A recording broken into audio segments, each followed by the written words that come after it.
Shattered Echoes, The Morning Lands. Chapter 1. The fluorescent lights buzzed overhead as Butch logged his final inventory count into the ancient warehouse computer. His fingers flew across the keyboard with unexpected precision, muscle memory from years spent gaming in internet cafes back home. The screen's green text reflected off his glasses while the dot matrix printer churned out his end-of-shift report. "Hey, Tito, heading out." Manuel from receiving waved from behind a stack of boxes. "Yeah, just wrapping up." Butch stretched, his back cracking from 8 hours of lifting and checking pallets. The warehouse had emptied out, most workers gone home an hour ago. He grabbed his worn leather bag from his locker, pulled out his keys. The metal jangled as he walked through the empty aisles toward the exit, his footsteps echoing off concrete floors and corrugated metal walls. The Southern California evening hit him with a blast of warm air as he pushed through the heavy door. His '89 Civic sat alone in the far corner of the lot, paint faded from endless sun. The door creaked as he opened it, the sound familiar as an old friend's voice. "Just you and me again, girl." Butch patted the steering wheel. The engine coughed twice before turning over, the old car shuddering to life beneath him. The radio crackled with static before finding its signal, some pop song he didn't recognize. He adjusted the rearview mirror, caught his own tired reflection. Gray streaked his temples now, lines around his eyes deeper than when he'd first come to America. 5 years in San Francisco, now here in Fullerton. Not the life he'd planned, but it paid the bills. The Civic's headlights cut through gathering dusk as he pulled out of the lot. Tomorrow would bring another shift, more inventory, more boxes. But for now, the road home stretched before him, empty and waiting. The next evening, Butch scanned boxes in aisle 7 while Jesse, one of the college-age workers, stacked cleaning supplies nearby. "Tito, how come you always take evening shift?" Jesse balanced a box of bleach on his hip. "Less people watching me mess up." Butch winked, tapping his scanner against a case of banana ketchup. "Plus traffic's better, not that my car could go fast anyway." "Man, my cousin said this area used to be popping back in the day." Jesse set down his load. "Like Florentine Gardens type crazy, clubs everywhere, people lined up around the block." "Before my time." Butch typed numbers into his handheld. "Now most exciting thing is watching security chase raccoons out the dumpster." "For real though, my cousin said Thursday nights, you couldn't even find parking. Now look at it."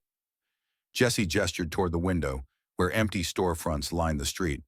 "Everything's closed by 9 except the Circle K." "Hey, Circle K has great coffee." Butch patted his stomach. "And donuts. Maybe too good." "You're not that old, Tito. Bet you could still party." "Only party I know now is packing party." Butch lifted another box. "Besides, young people's music gives me headache. Too much." He made exaggerated bass-thumping motions with his hands. Jesse laughed. "You sound just like my dad." "See? Already practicing to be grumpy old man." Butch checked his watch. "Speaking of old, these invoices won't file themselves. Your turn to chase raccoons if they show up." "Man, those things are fearless now. One of them tried to steal my lunch yesterday." "Smart raccoon. Your mom makes best adobo in town." During his break, Butch settled into the worn pleather chair in the break room. The overhead fluorescent light flickered, casting uneven shadows across the empty space. He pulled out his wallet, weathered brown leather, cracked at the edges, and extracted a faded photograph. His father smiled back at him from behind thick-rimmed glasses, arm thrown around a teenage Butch's shoulders at their old home in Iloilo. The photo's edges had softened, white creases marking where he'd carried it across an ocean. "Miss you, Pa." Butch traced his thumb across the image. The familiar ache spread through his chest, years of distance doing nothing to dull the pain. His phone buzzed. A message from his mother. She'd sent a photo of her garden, proud purple eggplants hanging heavy on the vine. The sight brought a slight smile to his face. At least she was doing well, keeping busy with her vegetables and the neighborhood gossip she loved to share. "Kumusta, Ma," he typed back, adding a heart emoji. She'd learned to use those faster than he had. The break room's ancient coffee maker sputtered and dripped, filling the silence. Butch carefully tucked the photo back into his wallet, between his driver's license and social security card. The leather folded with practiced ease, edges worn smooth from countless openings. His mother replied with more emojis. Flowers, hearts, and a smiling face. "Miss you, Toto," she wrote. "Come visit soon?" Soon, he typed back, though they both knew it might be months before he could afford the trip. The warehouse paid decent wages, but international flights weren't cheap. The break room door creaked. Butch quickly pocketed his phone, straightened in his chair. Time to get back to work, back to counting boxes and scanning barcodes. The photo of his father stayed close, tucked against his heart in his wallet pocket. Butch's key ring jingled as he locked up the warehouse's side entrance. The parking lot stretched empty before him, painted lines fading into shadow beyond the security light's reach. A police siren wailed somewhere in the distance, its cry echoing off buildings before fading into the night. He paused, head tilted. Another siren joined the first, then a third, their overlapping wails drifting from the direction of Harbor Boulevard. Just another crazy night in the OC. Butch shrugged, adjusting the strap of his bag across his shoulder. The sound was familiar enough after years in Southern California. Probably someone running a red light, or teenagers racing their parents' cars again. His Civic waited in its usual spot, hood still warm from the day's sun. The driver's side door protested with its familiar creak as he slid behind the wheel. More sirens joined the chorus, their pitch rising and falling like mechanical coyotes. Getting busy out there tonight. Butch turned his key in the ignition. The engine coughed once, twice, before settling into its usual rough idle. He flicked on the headlights, casting twin beams across empty asphalt. The radio came to life with static before finding its signal. The music cut out mid-song, replaced by an emergency broadcast tone that made him wince. Butch reached to change the station, but every frequency carried the same piercing sound. Through his open window, the sirens grew louder, more urgent. Red and blue lights painted the buildings in strobing colors as emergency vehicles raced past on the main road. Butch counted 5 police cars, then 2 fire trucks, all heading north with lights flashing. Must be some party. He put the car in drive, pulled out of his spot.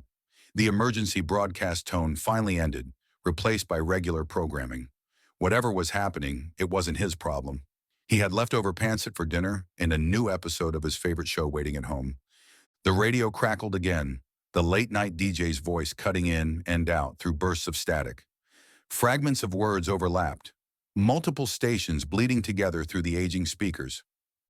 "Emergency protocols," came a stern voice, fading into "Beautiful night for," before dissolving into Spanish music that lasted 3 seconds. Butch reached for the dial but pulled his hand back. The jumble of sounds formed an oddly hypnotic rhythm. Talk shows merging with music, news reports, and what might have been a religious sermon. "Always the weirdos this time of night," he muttered, drumming his fingers on the steering wheel. The Civic's engine hummed beneath him as he turned onto Harbor Boulevard, away from the direction the emergency vehicles had gone. The radio's chaos continued. A woman's laugh cut through static, followed by what sounded like a weather report for a city he'd never heard of. Numbers rattled off in sequence, reminding him of those old spy station broadcasts he used to pick up late at night back home. He left it playing, the strange audio symphony keeping him company as he drove. Maybe the heat was messing with the signals, or some kid with a pirate radio setup was having fun. Either way, it beat the usual late-night commercials. Jin peered at his phone screen, brow furrowed as he compared the bubbling pot to the recipe photo. "That doesn't look right." "Because you didn't slice the rice cakes thin enough." Mina hip-checked him away from the stove, taking control of the wooden spatula. "Mom would cry if she saw what you're doing to her teogbokki recipe." "Hey, I followed it exactly." Jin held up his phone as evidence. The sauce splattered, leaving red dots across the kitchen counter. "You're supposed to stir it constantly." Mina demonstrated with quick, practiced motions. "See how the sauce is getting thicker? That's what we want." Jin crossed his arms. "When did you become the cooking expert?" "Someone had to learn after you nearly burned down the kitchen trying to make ramyun last year." Mina tasted the sauce, adding a splash of fish sauce. "Hand me the green onions." "That was one time." Jin grabbed the cutting board, sliding the chopped vegetables her way. and the fire alarm was oversensitive. The neighbors called 911. Because they're nosy, Jin stole a rice cake from the pot, juggling it between his hands as steam rose from the chewy surface. But this is actually good. Mina swatted his hand with the spatula. Stop eating it before it's done. Go set the table or something. Yes, chef. Jin gave an exaggerated bow, dodging another swat. He pulled bowls from the cabinet, arranging them on their small dining table. Remember when we were kids and Mom would only let us help by setting the table? Because you tried to experiment with the ingredients. Mina turned off the heat, giving the sauce one final stir. Like putting chocolate in the kimchi jjigae. I was ahead of my time. Sweet and spicy is totally a thing now. You're still weird. Mina carried the pot to the table, the rich aroma of gochugaru and fish cake filling their apartment. But at least you've learned to follow a recipe. Mostly, Jin grinned, already reaching for another rice cake. The front door clicked open. Their father stepped inside, his dress shoes scuffing against the welcome mat. His tie hung loose around his neck, collar unbuttoned after another long day at the county office. Appa, Mina called from the kitchen. We made tteokbokki. He crossed the living room and measured steps, briefcase still clutched in one hand. The leather was worn at the edges, the same briefcase he'd carried for the past decade of project meetings and municipal planning sessions. Jin watched his father's face, searching for hints of the day's weight. Dark circles shadowed his eyes deeper than usual. His shoulders slumped beneath his navy suit jacket. Their father set down his briefcase and moved behind their chairs. His hand found Jin's head first, rough palm resting there for a moment before shifting to Mina's hair. The familiar gesture carried years of unspoken affection. The sauce came out perfect this time. Mina pushed a bowl toward his empty seat. Jin actually followed the recipe. Their father's lips twitched, almost a smile. He sank into his chair, loosening his tie further. Jin ladled more rice cakes into his father's bowl. How was work? The question hung in the air. Their father picked up his chopstick, stirring the red sauce without answering. His silence filled the kitchen like another presence at the table. There's fish cake too, Mina added softly, sliding the plate closer. Their father nodded, patting her head once more before taking his first bite. The quiet stretch between bites, broken only by the soft clink of metal against ceramic. Jin pushed his empty bowl away, patting his stomach. Worth every penny I didn't have. The ingredients were from Mom's last grocery run. Mina rolled her eyes. You didn't spend anything. Hey, my time is valuable. Jin stretched in his chair. I could have been doing important things instead of cooking. Like what? Playing League of Legends in your pajamas? Their father's chopstick paused halfway to his mouth, his eyes crinkling at the corners. I'll have you know I made it to gold this season. Jin puffed out his chest. That's practically professional. Wow. Mina's voice dripped with sarcasm. Maybe you can pay rent with your ranking. At least I didn't spend $30 on bubble tea last week. That was a study group. Mina's cheeks flushed. And it was only 25. Children. Their father's quiet voice cut through their bickering. A hint of amusement softened his tired features. The food is good. Jin and Mina exchanged glances, years of shared understanding passing between them. Their father's praise, rare as desert rain, warmed the kitchen more than any spicy sauce. Next time, I'll teach Jin how to make japchae. Mina gathered the empty bowls. If he promises not to add chocolate. That was 10 years ago, Jin threw his hands up. Let it go. Never. Mina stuck out her tongue. It's my duty as your sister to remember all your cooking disasters. Jin scraped the last bits of sauce from his bowl. Remember that camping trip you promised us, Appa? The one to Crystal Lake? Their father's shoulders tensed. He set down his chopstick with deliberate care. Oh yeah, Mina's eyes lit up as she rinsed dishes in the sink. You said we'd go when I turned 16.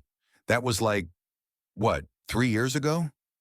3.5, Jin corrected. You kept showing me pictures of the lake. Said we'd see actual stars instead of just smog. Their father's gaze dropped to the table. His fingers traced invisible patterns on the wooden surface. We should still go. Mina dried her hands on a dish towel. After finals next month, the weather will be perfect. She perched on the edge of her chair, leaning toward their father. I checked online. They have these new cabins with real bathrooms. Not like those gross pit toilets you were worried about. The pit toilets were an excuse. Jin smirked. He just didn't want to admit he's scared of bears. I am not scared of bears. Their father's voice carried a hint of indignation. The familiar argument sparked life back into his tired eyes. Then we should go. Mina clapped her hands together. I'll be done with finals by the 15th. Jin can take time off from his very important gaming career. Hey, and we can finally use that tent that's been collecting dust in the garage. She bounced in her seat. Please, Appa. You promised? Their father looked between his children. Jin's teasing grin, Mina's hopeful expression. His shoulders relaxed fractionally. Perhaps, he pushed back from the table. We will discuss it later. That means yes, Jin stage whispered to Mina. He always says perhaps when he means yes. I can still hear you. Their father picked up his briefcase, the ghost of a smile tugging at his mouth. And you are not always right. But I am this time. Jin winked at Mina. Start packing your bear spray. I am not scared of bears, their father repeated, heading toward his room.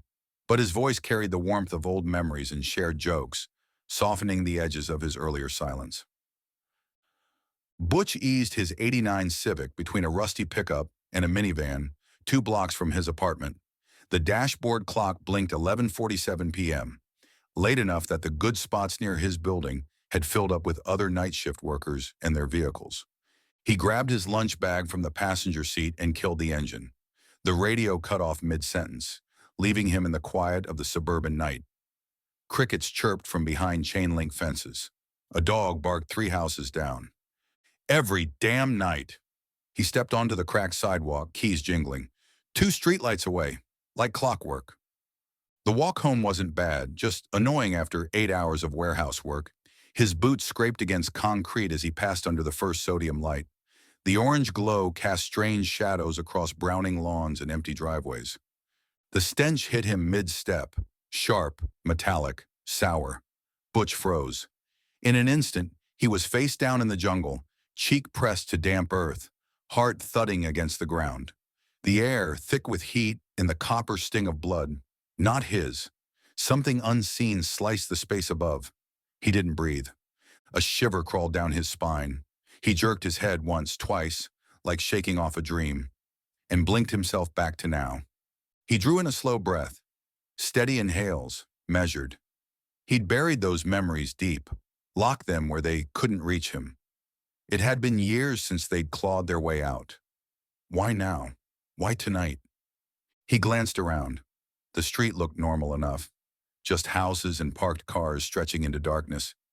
Yet that smell lingered, coating the back of his throat. Getting paranoid in your old age, Lolo, he muttered to himself, using the Filipino phrase for grandpa to himself. Still, his pace quickened as he walked toward the smell. A gust of wind whipped around the corner, scattering dried leaves across Butch's path. The air pressure shifted. Wrong for this time of night, wrong for Southern California. Paper trash and debris skittered across empty driveways.